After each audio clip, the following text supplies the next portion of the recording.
Oke, baik. Jadi materi kita hari ini itu mengenai manajemen diri, ya, mengenai manajemen diri. Jadi kemarin-kemarin kita sudah belajar konsep manajemen, ya, dasar-dasar manajemen, kemudian sudah masuk ke manajemen desain. Nah, sebenarnya dalam skala yang paling kecil, ya, seperti yang sudah saya sampaikan, bahwa manajemen itu bisa digunakan dalam skala apapun, ya.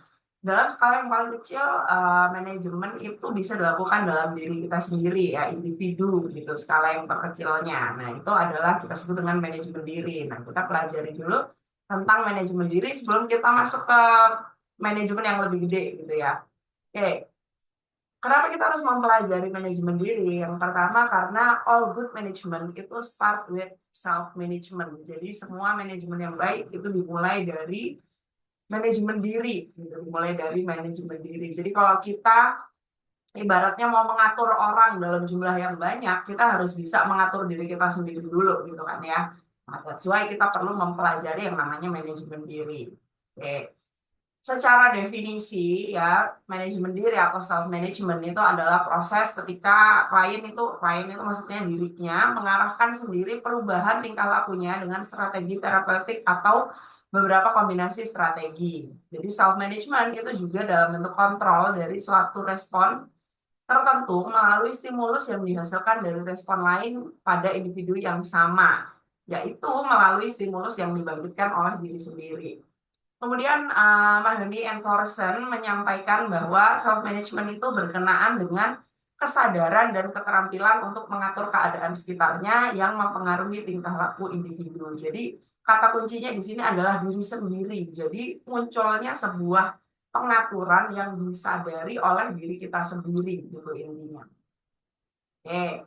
Nah, sama ya, ini ada definisi lain ya, bahwa menyatakan bahwa pengarahan diri itu merupakan upaya individu untuk melakukan perencanaan, pemusatan perhatian, dan evaluasi terhadap aktivitas yang dilakukan. Dan di dalamnya itu terdapat kekuatan psikologis yang memberi arah pada individu untuk mengambil keputusan dan menentukan pilihannya, serta menetapkan cara-cara yang efektif dalam mencapai tujuannya. Jadi, kata kuncinya di sini itu tadi ya, pengarahan diri sendiri, ya, kontrol terhadap diri kita sendiri untuk mengarahkan gitu. Oke, jadi manajemen diri itu punya beberapa konsep ya. Jadi ada beberapa kemampuan untuk mengendalikan dan mengatur diri sendiri secara efektif untuk mencapai tujuan yang diinginkan. Nah, itu mencakup beberapa aspek. Yang pertama itu adalah aspek pikiran ya. Jadi kita perlu mengelola pikiran yang positif, rasional, dan fokus pada tujuan. Nah, aspek yang kedua itu adalah emosi. Ya, jadi bisa mengelola emosi dengan baik. Jadi emosi itu berkaitan dengan perasaan ya, bukan cuma amarah saja. Mungkin selama ini kita familiarnya kalau ngomongin emosi itu emosional yang marah gitu ya. Padahal sebenarnya tidak selalu itu saja. Emosi itu kaitannya dengan segala perasaan ya. Jadi mengelola emosi dengan baik itu juga salah satu variabel atau aspek dalam manajemen diri, seperti misalnya stres, kecemasan, kemudian termasuk juga kemarahan itu tadi. Oke, yang ketiga itu adalah mengatur perilaku ya. Aspek yang perlu dikelola itu perilaku supaya selaras dengan tujuan dan nilai-nilai yang dipegang teguh. Yang keempat itu waktu. Jadi pasti dalam manajemen itu waktu pasti selalu aspek yang penting ya. Jadi mengatur waktu dengan efektif dan efisien untuk menyelesaikan tugas dan mencapai tujuan.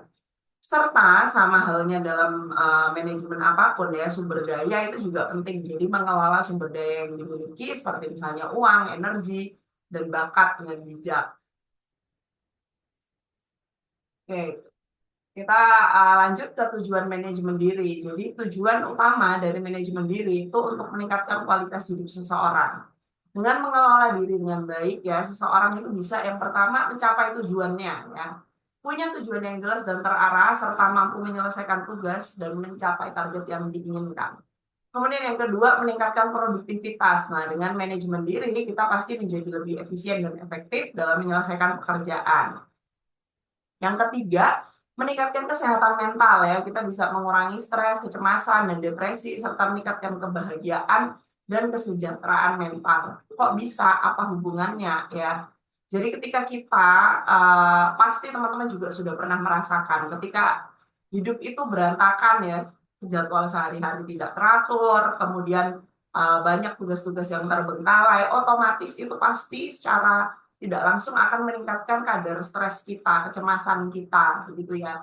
Semakin kita bisa rapi, tadi tujuan-tujuan kita tercapai, kita pasti lebih bahagia dan lebih terjamin gitu ya, lebih nyaman gitu secara mental.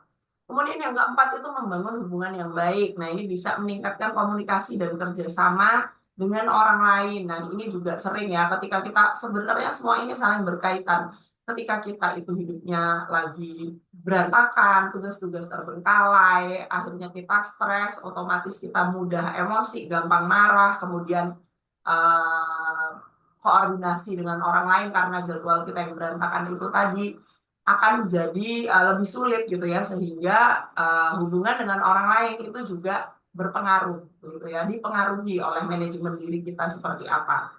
Dan yang terakhir itu untuk mengembangkan diri. Nah, dengan kita memanajemen diri kita dengan baik, itu bisa meningkatkan potensi diri dan mencapai aktualisasi diri kita. Oke, kemudian selanjutnya manfaat ya. Manfaat dari manajemen diri itu bisa dirasakan dalam berbagai aspek dalam kehidupan. Yang pertama dalam kehidupan pribadi dulu. Pastinya kita bisa memiliki hubungan yang lebih baik dengan keluarga, dengan teman, serta meningkatkan kualitas hidup kita secara pribadi gitu. Kemudian berikutnya dalam kehidupan profesional ya, tentu pasti ini juga bisa dirasakan yang meningkatkan kinerja dan produktivitas di tempat kerja atau mungkin konteksnya untuk teman-teman di sini di kuliah ya, di tempat di kampus, di tempat kuliah. Serta bisa mencapai karir yang lebih sukses secara otomatis ya, kalau misalnya kalian bisa memanajemen diri kalian dengan baik, kalian bisa mengatur diri kalian, mengatur keseharian kalian, tugas-tugas kalian. Secara otomatis pasti di kehidupan perkuliahan, tugas kalian akan mendapatkan nilai yang lebih baik, kalian bisa meningkatkan potensi kalian, bisa benar-benar mengerti area mana yang perlu kalian perbaiki, area mana yang kalian itu excel atau kalian sudah baik, dan lain sebagainya. Yang ketiga, kesehatan ya, tadi sudah disampaikan, meningkatkan kesehatan fisik dan mental serta mengurangi risiko penyakit. Kita udah bahas soal mental gimana. Terus fisik apa hubungannya Bu kira-kira fisik dengan manajemen diri? Oke. Secara garis besar ya, manajemen diri itu mengatur segala hal yang berhubungan dengan hidup kita ya, termasuk diantaranya pasti nih, cara contoh sederhananya. Kalau kalian bisa mengatur waktu dengan baik, itu pasti meliputi yang paling sederhana yang kita semua hampir selalu mengabaikan adalah waktu tidur yang lebih baik. Ya, waktu tidur yang lebih baik karena manajemen waktu kita yang kurang. Begitu. Apalagi saya ngerti banget teman-teman di bidang desain itu biasanya suka begadang, mengerjakan tugas-tugas di last minute, begitu ya, sehingga kalian itu tidak punya waktu tidur yang cukup, begitu ya. Jadi kalau kita bisa memanajemen diri kita dengan baik, otomatis waktu tidur kita sederhananya, sesederhana waktu tidur aja, pasti akan improve gitu, sehingga kita juga pasti secara fisik akan lebih sehat gitu. Kemudian yang terakhir itu adalah aspek keuangan. Nah, ini kita udah sering bahas soal efisien dan efektif ya. Jadi kalau sesuatu itu kita rencanakan dengan baik, resiko-resiko hal yang tidak diinginkan ya itu biasanya yang mengarah ke keuangan itu juga bisa dihindari otomatis. Kalau kita bisa manajemen dengan baik, termasuk manajemen finansial kita, pasti keuangan kita juga akan lebih baik dan bisa mencapai tujuan keuangan. Oke, nah kemudian kita tadi udah ngomongin positif-positifnya, sekarang kita coba lihat dari kendala ya. Kenapa kok manajemen diri itu biasanya juga ada kendala dalam pelaksanaannya. Yang pertama itu selalu dimulai dari yang paling dasar adalah motivasi ya. Ketika motivasi itu kurang ya, motivasi itu kurang, biasanya kenapa? Kita pasti akan sulit untuk memulai dan konsisten dalam menerapkan untuk manajemen diri. Ya, satu itu kita butuh motivasi, yang kedua kita butuh untuk konsisten, ya konsisten. Nah, poin yang kedua itu sebenarnya kaitannya dengan ini, kebiasaan yang lama. Sulit untuk mengubah kebiasaan lama yang tidak baik, gitu ya. Sulit untuk pertama harus ada motivasi, kemudian niat untuk merubah kebiasaan yang lama dan harus konsisten. Itu yang biasanya berat. Itu yang dimulai dari diri sendiri gitu. Kemudian yang kedua, yang ketiga ya, selain hal-hal itu tadi, jadi misalnya kita udah motivasi, kita udah bagus, kita sudah berniat untuk berubah ya, sudah mau, oke aku udah tahu ini kebiasaan yang buruk, aku harus mulai berubah. Biasanya ada poin ketiga ini ya masih tidak bisa kita kontrol, yaitu adalah gangguan dari eksternal. Ya, gangguan faktor eksternal seperti misalnya stres, kemudian kesibukan gitu, atau mungkin lingkungan sekitar kita yang tidak mendukung ya, itu bisa menghambat sebuah manajemen diri. Ya paling sering itu misalnya secara gampang ini, kita misalnya sudah berada sekian lama di dalam lingkungan yang semuanya ngerjain tugasnya malam-malam gitu ya, ngerjain tugas last minute malam-malam. Akan lebih sulit untuk kalian konsisten dan termotivasi jika lingkungan sekitar kalian itu semuanya pada ngerjain tugasnya malam-malam gitu. Kalian mau merubah itu akan kesulitan gitu ya. Jadi biasanya eh, gangguan eksternal itu juga menjadi salah satu penyebab gagalnya manajemen diri gitu. Nah, kemudian yang keempat itu adalah kurangnya pengetahuan. Nah, ini juga hal yang umum, tapi saya rasa dengan adanya perkuliahan manajemen desain ini bisa dihindari gitu ya. Kurangnya pengetahuan tentang teknik dan strategi manajemen diri. Nah, biasanya nih teman-teman bingung mau mulai karena nggak tahu harus melakukan apa, nggak tahu harus gimana caranya melakukan manajemen diri, gitu. Nah, tapi hal ini saya rasa sekarang sudah tidak berlaku. Pertama, kalian sudah ada mata kuliah khusus yang satu pertemuan membahas tentang manajemen diri ini, jadi harusnya teknik-teknik dan strategi kalian akan sudah memahami. Selain itu, sekarang juga sudah banyak sekali ya platform-platform yang bisa membantu kalian menambah pengetahuan tentang teknik dan strategi dalam manajemen diri. Betul. Oke, nah sekarang kita mulai masuk ke inti dari manajemen diri ya. Kita ada 4 hal yang kita bahas, yang akan kita bahas dalam konteks manajemen diri. Ya, cara-caranya. Yang pertama, kita harus mengenali diri. Ya, kenali diri kita. Itu nomor satu. Sebelum kita membuat rencana, kita pasti harus mengetahui positioning kita ya. Sama dalam kita mengelola diri, nomor satu adalah mengetahui positioning kita dengan cara kenali diri. Kemudian yang kedua itu punya visi misi. Kita punya visi misi. Setelah itu yang ketiga kita menetapkan goals. Kita menetapkan goals kita, dan yang keempat adalah bagaimana melakukannya secara efisien. Gitu. Kita akan bahas satu persatu masing-masing dari poin ini. Oke. Yang pertama itu kenali diri ya tadi. Nomor satu positioning dulu dong, kita mulai dari positioning dulu. Oke. Nah, ini kita bisa mulai dengan pertanyaan-pertanyaan ini, pertanyaan-pertanyaan pemantik ya. Who am I? Siapa kita? Itu siapa? Gitu ya. Dari pertanyaan yang pertama, apa yang kalian kuasai? Apa yang kamu kuasai? Itu. Mulai dulu dari situ, apa yang kalian kuasai? Yang kalian misalnya secara umum mungkin dalam teman-teman di sini ya umumnya menguasai di bidang desain gitu. Tapi tidak hanya selalu kita bicara tentang bidang ilmu yang kita pahami ya gitu. Namun kalian juga perlu menentukan, kalian bisa mengidentifikasi kemampuan-kemampuan kalian yang lain, misalnya dalam bidang soft skill gitu. Oke, aku menguasai public speaking misalnya gitu. Atau aku menguasai negosiasi dengan baik gitu. Atau misalnya yang lain-lain, dalam bidang yang lain juga boleh. Kayak misalnya aku jago nyanyi, aku jago acting, aku jago yang lain-lain boleh, nggak masalah gitu ya. Jadi tidak hanya mengenai kemampuan akademik saja gitu ya, tapi juga meliputi soft skill dan mungkin kemampuan bidang non akademik, jago renang misalnya, atlet atau apa. Itu kalian harus mengetahui gitu. Kemudian yang kedua, ya yang kita kuasai tidak selalu yang kita sukai. Ya, pertanyaan kedua adalah apa yang kalian suka, gitu.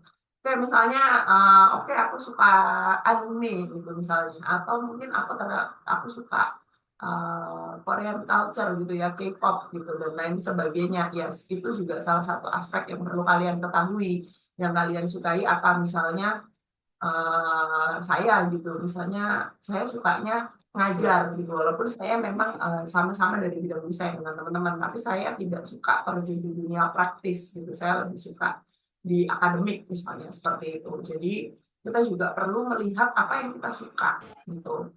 Kemudian yang ketiga itu adalah apa yang kamu bicarakan. Jadi sebenarnya ini biasanya kaitannya dengan apa yang kalian suka sih, kayak dalam sebuah topik, dalam sebuah lingkungan gitu ya, dalam sebuah komunitas, dalam society, yang sering kalian bicarakan itu apa ya, hal-hal topik-topik apa yang ternyata menjadi interest kalian gitu, dan juga mungkin interest di lingkungan kalian.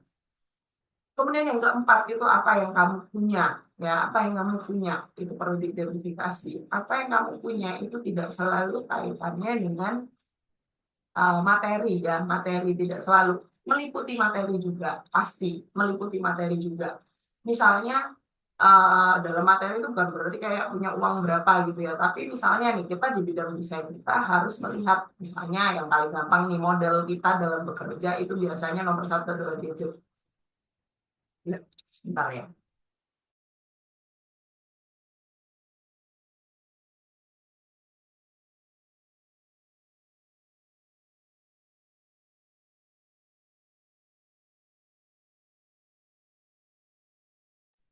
Oke, sorry, kita lanjut.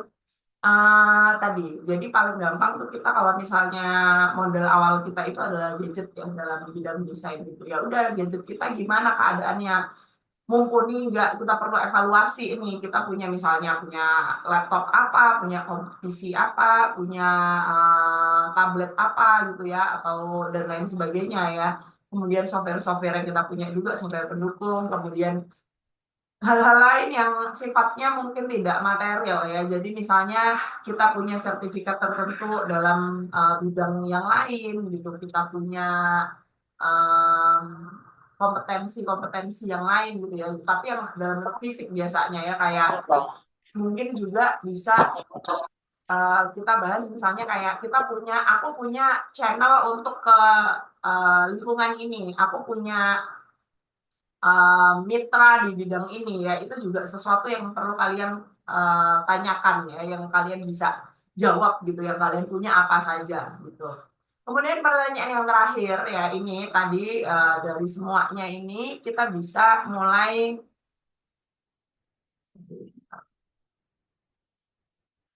kita bisa menanyakan apa pendapat orang tentang kita gitu ya, apa pendapat orang tentang kita. Karena gini logikanya nih ya, paling gampang tuh kita lebih mudah kita menilai orang lain daripada kita menilai diri sendiri gitu. Jadi kita ibaratnya butuh klarifikasi ya. Yang penting itu kita selalu datang dengan pikiran yang terbuka. Kita emang mau nanya, emang udah niat pengen tahu gitu ya. Gimana sih menurut kamu aku tuh orangnya seperti apa? Pendapat orang lain itu juga sangat penting ya. Karena bisa ya lebih gampang orang lain menilai diri kita daripada kita menilai diri kita sendiri gitu ya. Kalian juga misalnya lebih gampang pastikan ngasih masukan ke orang lain daripada menilai diri kalian, mengoreksi diri kalian sendiri gitu. Karena memang ya begitulah manusia gitu ya. Yang penting kita memang sudah bertanya, niat ya, nanti apapun jawaban yang diberikan ya harus kita terima, harus kita jadikan masukan, bukan defensif gitu ya. Ketika dikasih tahu malah marah, malah ngeyel gitu ya. Jangan ya, tidak harus kita telan mentah-mentah, namanya juga pendapat ya, bisa benar, bisa salah begitu. Tapi yang penting kita sudah menanyakan, karena ini semua adalah aspek yang pertanyaan-pertanyaan sederhana tapi penting untuk mengetahui nilai diri kalian gitu. Posisi kalian saat ini tuh ada di mana gitu.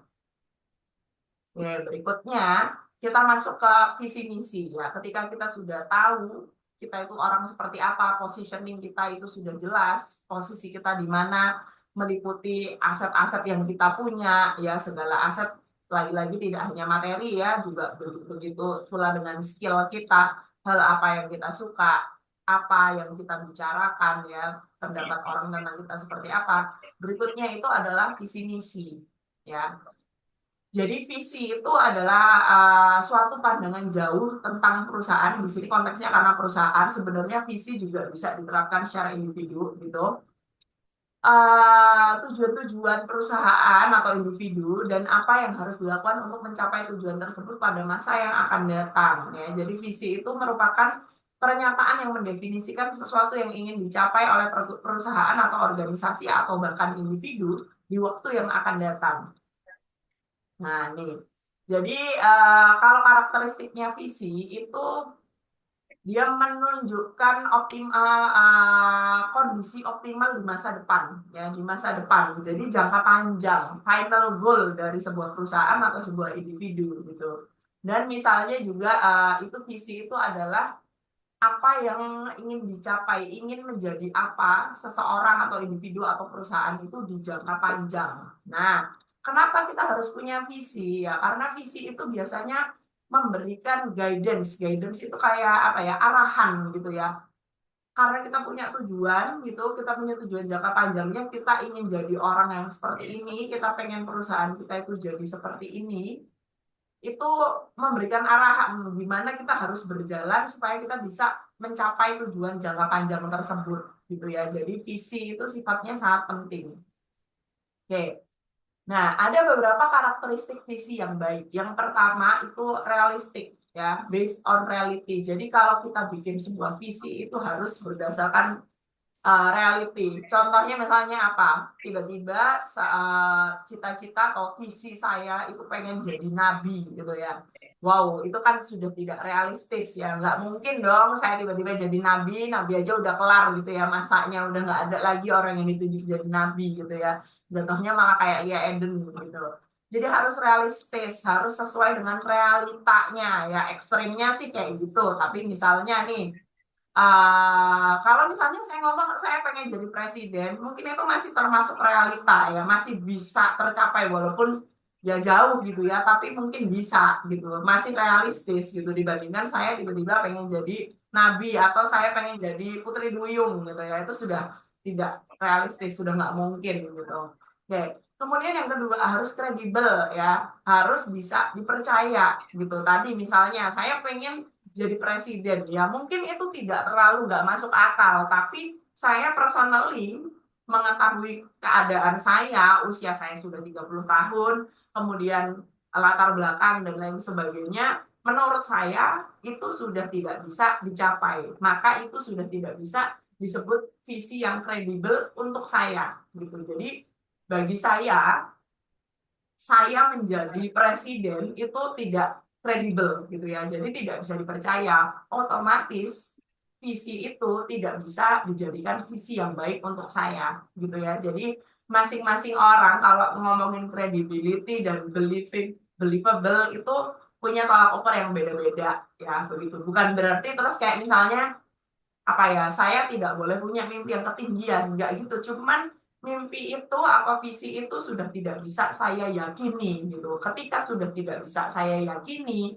akan sulit untuk kita mengejar ya seperti yang saya sudah pernah sampaikan sebelumnya bahwa kalau kita setting goals itu harus yang masuk akal gitu ya kalau goals itu terlalu rendah itu membuat kita demotivated tapi kalau goals itu terlalu tinggi sama juga kita jadi tidak bisa mempercayai itu bisa tercapai sehingga kita pasti malas-malasan kayak udahlah udah nggak mungkin ngapain kita usaha itu udah nggak mungkin kayak gitu ya jadi sebuah visi itu harus bisa kita yakini kita percaya bahwa itu bisa dicapai kemudian yang ketiga itu harus atraktif ya jadi visi itu harus menarik harus membuat kita merasa terinspirasi gitu ya itu dalam konteks individu apalagi dalam konteks perusahaan ya kalau dalam konteks perusahaan secara otomatis sebuah visi itu harus lebih inspiring untuk orang-orang yang ada di bawahnya gitu supaya menginspirasi semua orang yang terlibat supaya lebih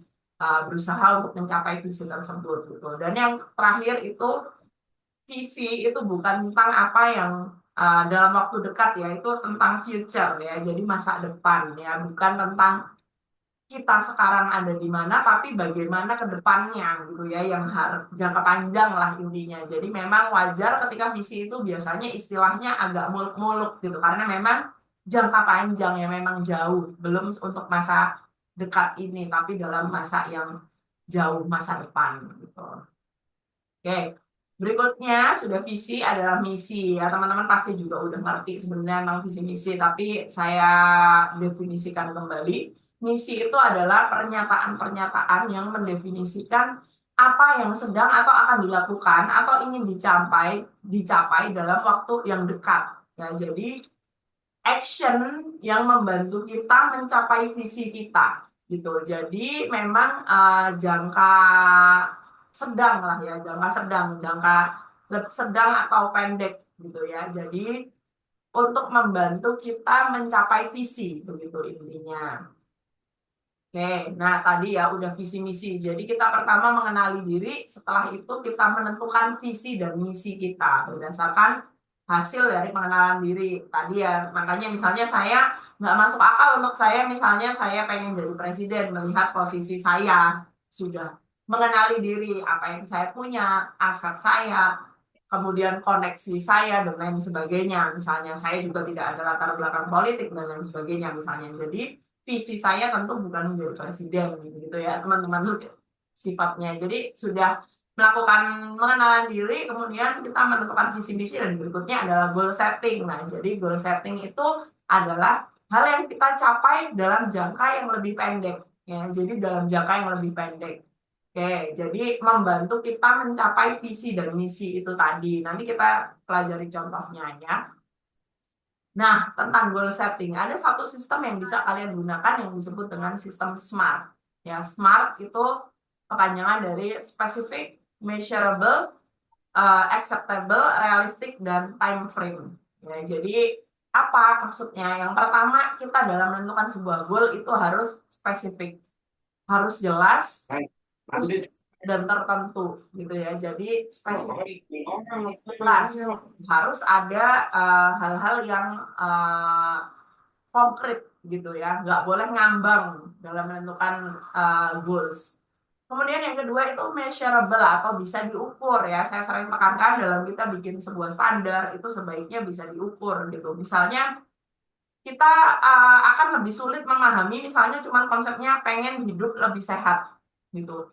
Apa tolak ukur dalam hidup kita lebih sehat itu kita bisa breakdown, kita bisa jabarkan ya, meliputi dua ini, spesifik dan terukur misalnya. Adalah gini, misalnya ya, saya ingin tidur 8 jam sehari setiap hari. Itu kan jelas ya, bisa kita ukur. Kalau kita di bawah 8 jam tidak tercapai berarti begitu. Kemudian misalnya yang lain paling gampang, misalnya ingin menurunkan berat badan sebanyak 3 kilo misalnya, atau menaikkan berat badan 5 kilo gitu ya, itu bisa diukur dan spesifik, jelas, detail. Nah, kemudian poin berikutnya adalah acceptable, bisa diterima. Nah, nih misalnya tadi, biasanya saya tidur cuma 4 jam setiap hari. Sebentar ini siapa ini? Bentar, tunjuk.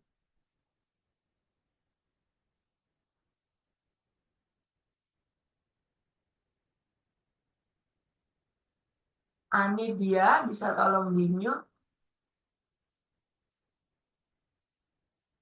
Oke, kita balik ya, sorry. Tadi acceptable, misalnya tadi, biasanya saya tidur sehari cuma 4 jam. Tiba-tiba saya punya goals, pengen tidur 8 jam sehari. Ya, akan sangat kesulitan untuk saya keep up dengan hal itu. Kita selalu boleh start small ya, kita boleh mulai dari hal-hal yang kecil dulu. Biasanya tidur 4 jam, kita naikkan jadi 6 jam lah mungkin gitu. Jadi kita bisa menerima gitu ya, jadi acceptable.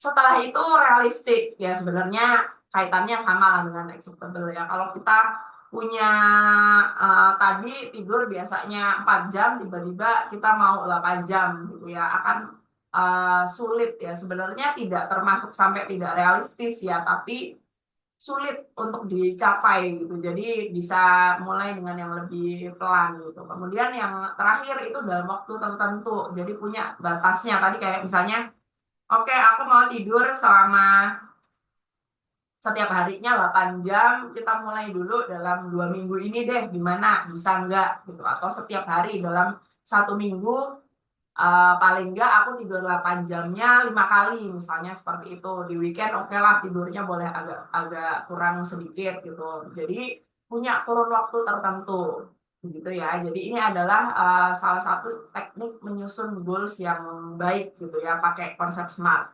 Oke, ini contohnya ya nih. Ada lagi yang lebih mungkin supaya lebih konkret, supaya lebih paham. Goalsnya adalah meningkatkan IPK dari 3,0 menjadi 3,5 dalam 2 semester. Ya, jadi ini adalah salah satu goals yang cukup baik, gitu ya, cukup baik gitu. Nah, karena apa? Memenuhi konsep SMART itu tadi. Yang pertama spesifik, ya, meningkatkan IPK, jelas, udah tahu. Oke, IPK, tolak ukurnya adalah IPK. Measurable bisa diukur dari 3,0 ke 3,5. Kalau 3,4 belum tercapai, gitu. 3,5 tercapai, begitu. Jadi sudah punya ukuran yang jelas. Kemudian acceptable, karena apa? Karena bisa dicapai dengan belajar lebih disiplin, mengerjakan tugas tepat waktu, gitu ya. Mungkin yang selama ini nilai partisipasinya juga buruk, kita bisa meningkatkan gitu. 3,0 ke 3,5 bisa. Realistik. Kenapa? Karena relevan ya. Apa tujuan kalian pengen IPK 3,5 itu jelas gitu ya. Relevan untuk mendapatkan misalnya beasiswa atau mungkin peluang kerja yang lebih baik gitu ya. Walaupun IPK bukan segalanya, tapi IPK salah satunya aspek dari berbagai hal yang kalian ingin capai di dalam kehidupan ini gitu. Dan time frame waktunya udah jelas dalam 2 semester dari 3,0 jadi 3,5 sudah ada waktunya. Ini adalah salah satu contoh goals yang bagus begitu ya karena menerapkan teknik SMART itu tadi specific, measurable, acceptable, realistic dan time frame. Oke. Kemudian yang keempat, yang terakhir itu adalah efisiensi waktu ya, efisiensi waktu. Nah, efisien kita udah sering bahas, artinya cermat, tidak membuang-buang energi dan waktu. Efisiensi itu sebuah usaha untuk memberantas segala pemborosan bahan dan tenaga kerja maupun hal-hal apapun yang merugikan. Efisiensi dalam pekerjaan itu adalah perbandingan terbaik dari kinerja kita, kerjaan kita, dan hasil yang tercapai. Jadi, kerja seminim-minimnya, hasil semaksimal-maksimalnya, efisiensi. Oke, ada beberapa kiat-kiat supaya teman-teman itu bisa bekerja secara efisien. Yang pertama itu rencanakan dan jalankan pekerjaan sesuai rencana yang sudah dibuat ya.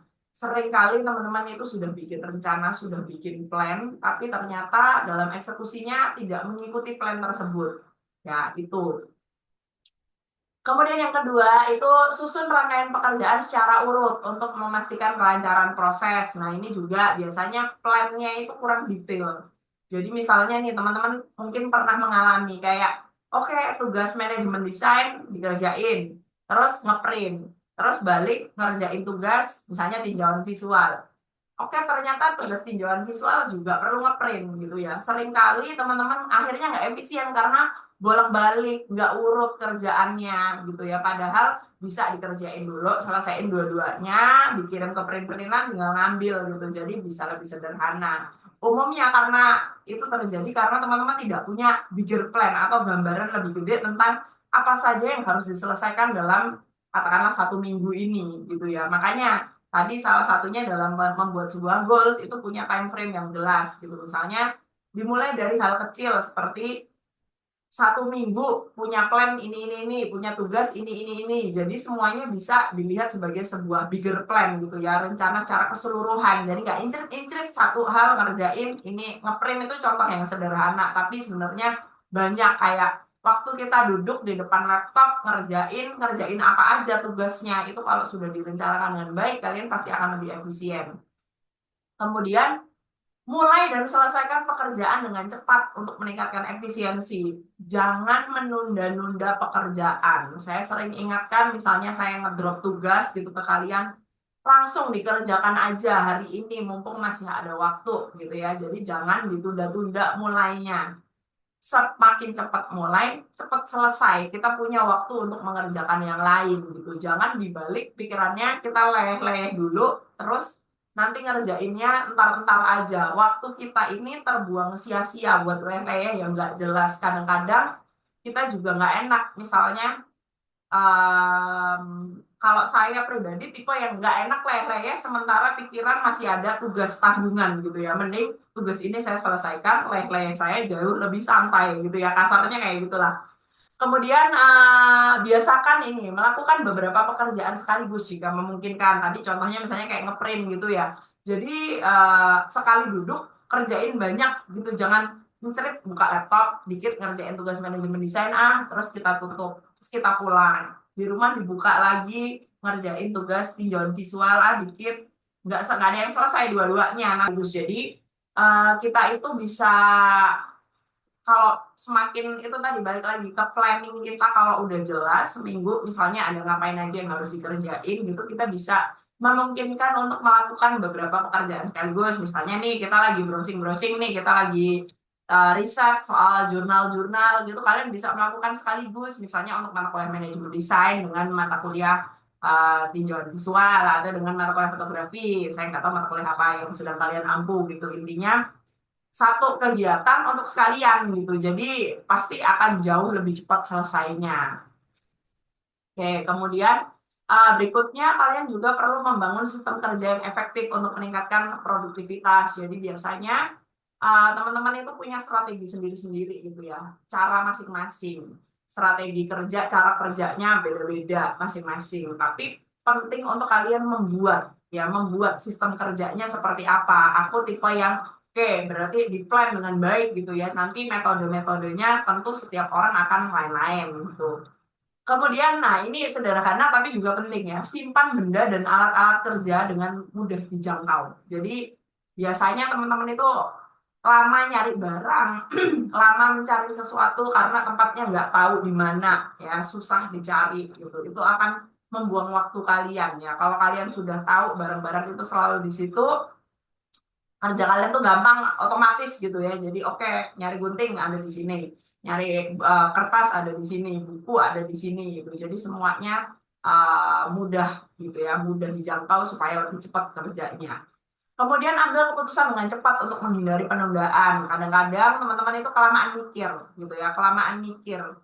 Jadi itu membuat semakin lama gitu. Misalnya aduh mau bikin desain poster yang kayak apa ya, brainstorming dulu deh. Penting memang kita untuk brainstorming dan mikir, bukan berarti kita semuanya kayak berasa gerusu gitu ya, tapi biasanya itu kalian paling gampangnya itu tentukan deadline kapan kalian harus memutuskan gitu. Jadi oke, aku tunggu sampai hari ini atau Selasa gitu. Selasa udah maksimal aku harus udah punya konsep gitu. Jadi tidak membiarkan sesuatu itu ditunda-tunda terlalu lama. Biasanya karena memang kaitannya dengan time planning. Kalau kalian punya deadline yang jelas untuk setiap kegiatan kalian, itu pasti akan lebih cepat gitu kerja kalian.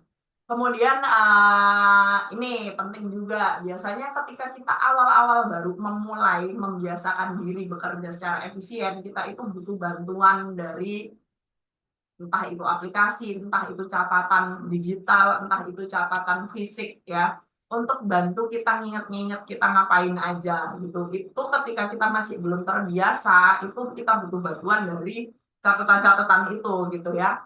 Nanti kalau sudah terbiasa mungkin bisa diingat-ingat sendiri nih di dalam pikiran kita, tapi ketika awal-awal umumnya kita akan kesulitan, jadi ya butuh catatan.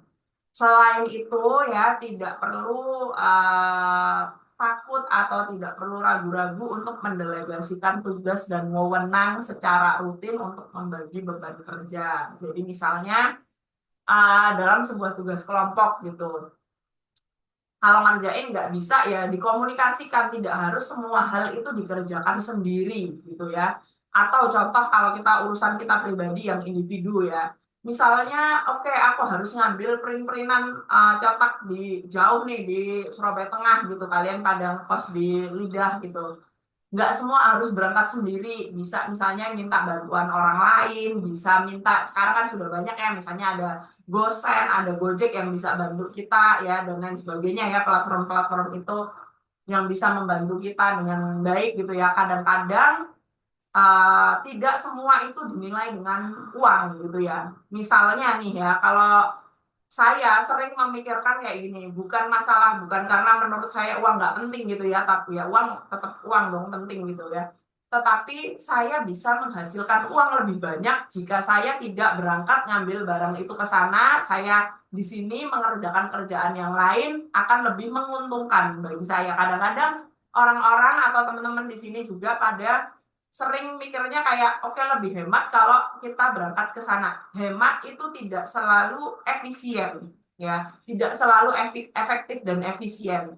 Ingat, efisiensi itu tentang kita keluar serendah-rendahnya tapi yang kita capai setinggi-tingginya ya. Kalau kita keluarnya rendah, dapatnya juga rendah, itu berarti bukan efisien dong gitu. Jadi tidak perlu takut dan khawatir untuk mendelegasikan tugas dan wewenang gitu ya. Oke, jadi ini adalah kiat-kiat sederhana bekerja secara efisien ya, hal-hal simpel yang bisa bantu kalian untuk mencapai efisiensi gitu ya, kerja kalian lebih ringan, lebih mudah, hasilnya akan lebih maksimal gitu. Oke, nah ini ya yang kayak hal-hal seperti ini tuh penting banget. Jadi teman-teman kalau misalnya baru mulai itu biasanya sekarang udah banyak banget macam-macam planner yang bisa bantu kalian untuk mencapai efisiensi dalam kehidupan sehari-hari ya. Dicatat, diingat-ingat apa saja yang harus dilakukan supaya kalian itu kadang kalau ditulis itu lebih jelas ya. Oke, hal yang tugas yang harus dikerjain ini. Kalau cuma semuanya disimpan diingat-ingat doang nggak pakai direncanakan ya pasti akan lebih berantakan penyelesaiannya begitu. Oke, jadi satu sebuah quotes ya ini ya, the great solution to all human problem is individual inner transformation. Jadi permasalahan-permasalahan yang ada dalam hidup kita, mostly itu penyelesaiannya adalah perubahan dalam diri kita, gitu ya, perubahan dalam diri kita. Kalau kita mau berubah, kita mau berusaha, itu pasti masalah-masalah kita itu bisa diselesaikan gitu ya, masalah-masalah kita itu bisa diselesaikan. Nomor satu penyelesaian masalah itu paling gampang dimulai dari diri kita sendiri gitu ya. You are your own leader ya, kalian itu adalah pemimpin dari diri kalian sendiri, kemana kalian akan mengarahkan diri kalian gitu ya. Kalian bisa memutuskan untuk bangkit dan berubah supaya hidup kalian lebih nyaman dan lebih mudah begitu ya. Jadi yang bisa mengatur arahnya kemana itu ya diri kalian sendiri begitu. Jadi memang nomor satu dimulai dari motivasi dulu begitu. Oke, sampai di sini apakah ada pertanyaan? Oke, kalau tidak ada pertanyaan, kita lanjutkan ke penugasan ya, teman-teman. Mohon diperhatikan, kalian akan saya minta untuk menuliskan visi, misi, dan goals kalian, serta identifikasi kelebihan dan kekurangan kalian. Oke, di sini ada contohnya ya. Kalian akan membuat seperti ini ya. Pasti dimulai sebenarnya dari kelebihan dan kekurangan dulu sih. Ini punyanya seseorang bernama Mawar ya. Nih, kita sebut saja Mawar, ini kelebihannya, ini sudah dituliskan kekurangannya apa. Kemudian di sini ada visinya ya. Visinya menjadi seseorang dengan yang berkepribadian tangguh, yang mampu membawa diri sendiri beserta keluarga ke dalam kehidupan yang bahagia di dunia maupun akhirat, dan juga kehidupan yang mempunyai nilai manfaat bagi orang lain.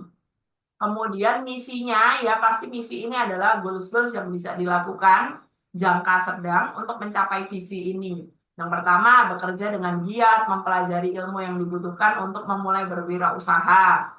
Kemudian membangun jaringan atau koneksi kemitraan dan lain sebagainya. Nah, kemudian goals, jangan lupa yang nanti biasanya teman-teman banyak kelirunya itu adalah tidak memenuhi konsep SMART itu tadi ya. Harus mengikuti konsep SMART ya. Jadi goals itu harus bisa lebih detail, lebih jelas dibandingkan sebuah misi. Contohnya, misalnya di sini, bangun dan lari pagi 2 kali seminggu. Sudah jelas, itu bisa diukur ketercapaiannya, spesifik, realistis, dan lain sebagainya. Itu tadi SMART, itu tadi. Kemudian, mendapatkan IPK lebih dari 3,40 di semester ini. Itu sudah sangat jelas. Jadi, goals ini adalah hal-hal kecil yang harus dilakukan untuk mencapai misi ini. Biasanya goals itu bisa dalam 1 minggu, 1 bulan. Mungkin untuk teman-teman untuk tugas ini saya rasa bisa 1 bulan sampai 6 bulan atau 1 semester ya. Karena teman-teman di perkuliahan jadi lebih enak juga kalau dalam 1 semester itu ada batasnya gitu ya. Tolak ukurnya jelas. Mungkin bisa segitu 1 bulan atau 1 semester yang ingin kalian capai ya. Jangan lupa ingat konsep SMART dalam menentukan sebuah goals. Itu tadi. Oke, tiga hal ini bebas formatnya landscape, portrait, terserah kalian mau dalam slide apapun itu bebas. Yang penting diunggah dalam format PDF, diupload ke Sindik. Di situ sudah ada pertemuan kelima tugas visi misi, langsung upload di sana. Judul filenya ini ya, name lengkap _VM. Nanti saya perbaiki ya, ditambahkan kelas dulu ya, kelas dulu, terus NIM, baru VM. Nanti saya perbaiki di sini supaya kalian bisa cek juga. Materinya ada di sini, nanti kalian bisa cek di sini. Oke, ya, saya rasa itu apakah ada pertanyaan mengenai tugas maupun materi hari ini?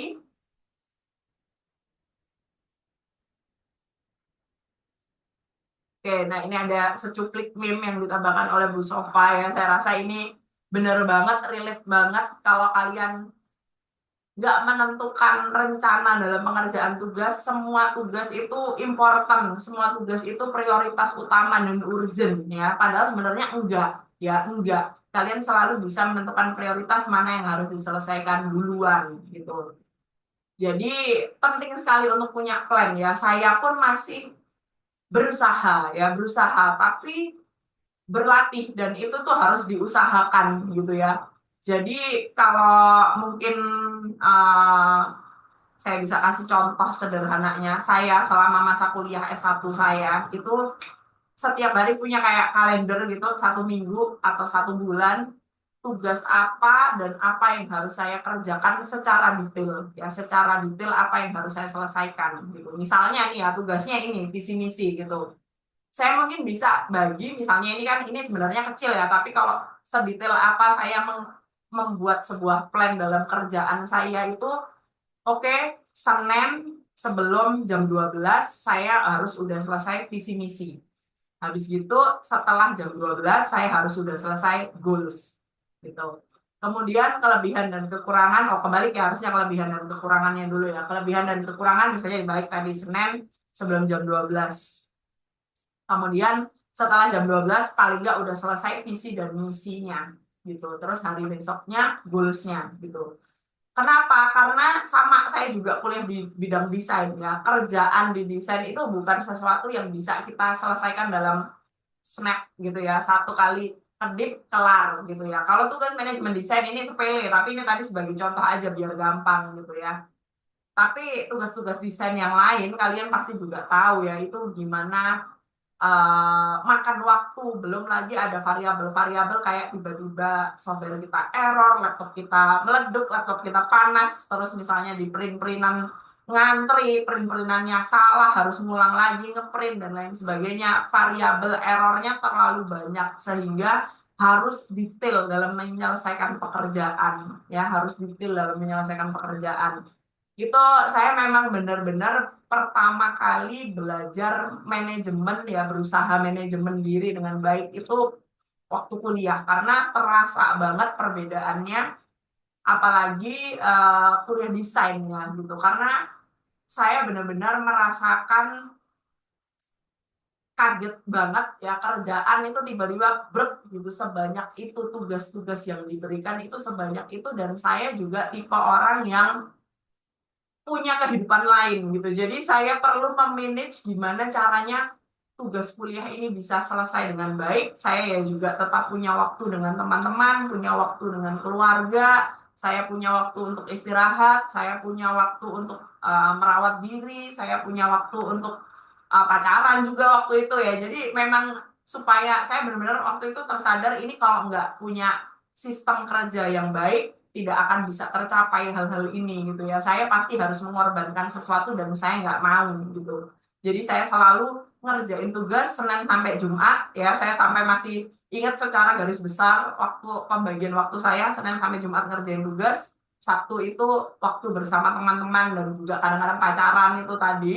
Dan hari Minggu itu waktu bersama keluarga dan untuk diri sendiri gitu. Jadi secara garis besar seperti itu ya. Tidak selalu ideal tentu kondisinya, tapi saya udah punya sistem. Pokoknya Senin sampai Jumat tugas harus udah selesai. Saya nggak mau Sabtu Minggu itu melakukan pekerjaan gitu ya, ngerjain tugas ya. Sama itu pun masih terbawa sampai sekarang ke saya. Jadi karena saya punya pertimbangan apa ya, motivasi orang itu beda-beda ya. Contohnya untuk saya itu karena saya pengen melakukan hal yang lain, maka kerjaan ini saya cepetan selesaiin gitu. Jadi ada orang yang mungkin emang cepet-cepet selesai, kelihatannya kayak ambis banget, ngapain cepet-cepet banget ngerjain tugas, ngapain cepet-cepet banget nyelesain kerjaan ya.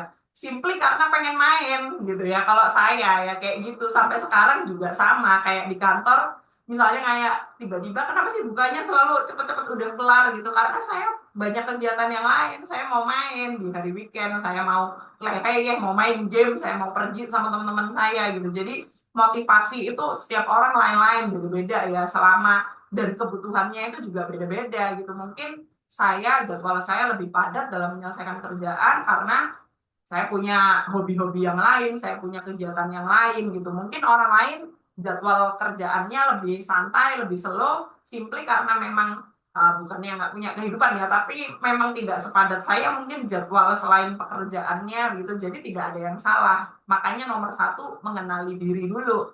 Ngerti kita itu orang yang seperti apa. Saya misalnya konteksnya saya orang yang value kehidupan pribadi saya gitu ya. Saya value kehidupan waktu bersama keluarga, waktu bersama teman-teman gitu ya.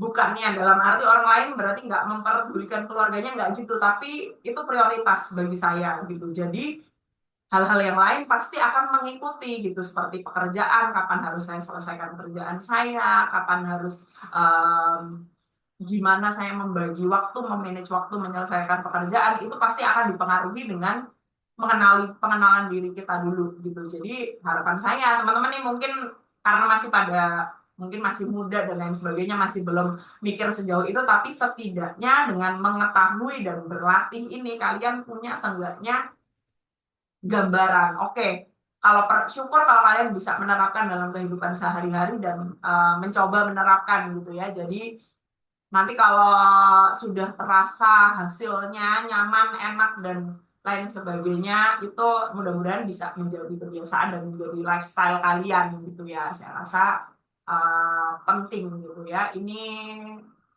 penting untuk disampaikan dan mumpung belum terlambat, kalian masih di semester 4, jadi masih bisa untuk apa ya, memulai, mencoba dulu memanage kehidupan kalian dengan baik. Always start small, mulai dari hal-hal kecil seperti misalnya ngerjain tugas dan lain sebagainya. Nanti ke depannya sampai jangka panjang kalian akan merasakan gitu ya, juga lebih enak dan lebih baik gitu. Oke. Oke, kalau tidak ada pertanyaan, saya rasa itu dulu ya untuk pertemuan hari ini. Teman-teman bisa jangan lupa mulai mengerjakan tugasnya ya, masih ada waktu. Dikumpulkannya kapan ya, karena ini tugasnya sederhana, saya kasih deadline sampai hari Minggu ya. Nanti saya tulis lagi di grup aja, di grup kelas, pengumpulan tugasnya kapan dan juga format penamaannya yang baru ya, supaya karena di Sindik itu kan jadi satu nggak per kelas, jadi saya butuh tahu kelas kalian yang mana supaya lebih gampang saya identifikasinya gitu. Oke.